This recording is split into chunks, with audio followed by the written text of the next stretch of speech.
Hey, how's it going? Great to see you. I had somebody ask me recently about the audio setup I use at my desk here because they quite like the sound I'm getting. And fair enough, I've put a bit of effort into this, and I thought I should show you the three microphones that I tend to use the most.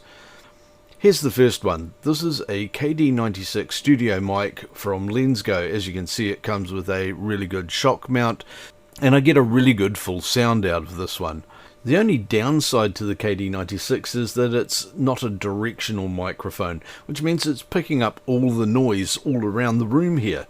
And I don't always want that. So say if I've got a neighbour mowing their lawns, or it's raining outside, or there's other noise or cars in the neighbourhood, then I want to use a directional microphone, which is this one here, also a LensGo microphone, the DMM2. This is a really good directional shotgun microphone. It doesn't quite have the same response frequency range as the KD96, but it's pretty good, as you can hear. That's the sound that you're hearing now. So these are the two microphones that I use in my studio, simple as that. And I have them wired up here, as you can see, all the time, and I'm recording on both of them all the time, so I can pick and choose between them, because sometimes your neighbour will start a lawnmower up when you don't know. Now, I'm not always sitting here though, so there's another microphone I use, which is this one here, the LensGo 328C wireless microphone set. This is a broadcast quality wireless microphone set, and I've got a lapel mic plugged into that, which is hooked up under my bed here onto my shirt, and it gives me a pretty good quality audio up to a couple of 100 meters away from the camera without any change in signal. Of course, this isn't going to give you the same dynamic range that the studio mics are going to give you, but you can edit that a wee bit in post and get it pretty close. Here's a little bit of me talking. This is edited audio that I've done what I can on to quickly match it to the studio mics, and as you can see, it's not too bad. You can tweak it and get it pretty close.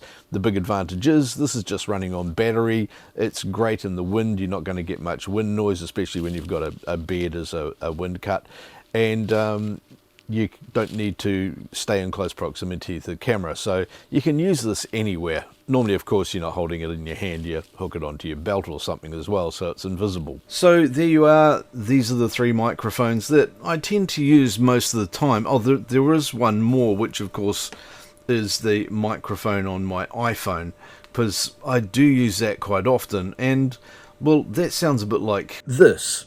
The phone microphones are getting very, very good. I know we talk a lot about the camera quality on phones, but the audio quality on phones also is improving dramatically. You can also get directional microphones to go with your cell phone for both the iPhone and for Android phones. They're quite plentiful these days. Actually, there's a couple of videos on my channel specifically about that, so go look those up.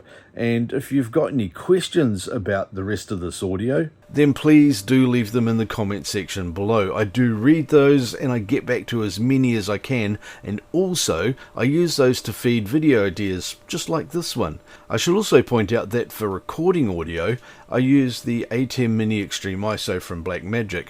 I record all of my audio tracks directly into the A10 Mini. This means that the camera, the microphones, and every other audio input and video input I've got going in there records an independent audio track in high quality.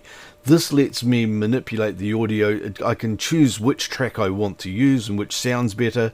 If something goes wrong with one of them, I've always got a backup and that sort of thing. So I do highly advise that whether you're using the A10 Mini or something else, that you do have some way of recording multiple tracks. Which reminds me, there's a great feature on these lapel mics from LensGo. There's a link to all of this down below, but these will actually record to a memory card on the transmitter, so that if there's ever a transmission problem, you can just grab this card out here, pull it into your edit software, resync it, and it keeps a safe copy of the audio that's picked up on the transmitter. I hope this has been useful. If it has, please consider clicking all these share and like buttons. If you'd like to see more of my videos, please click here to subscribe. Don't forget to hit the notify bell, and then watch this video and this video, because they're really useful as well, and I'll see you in another one soon.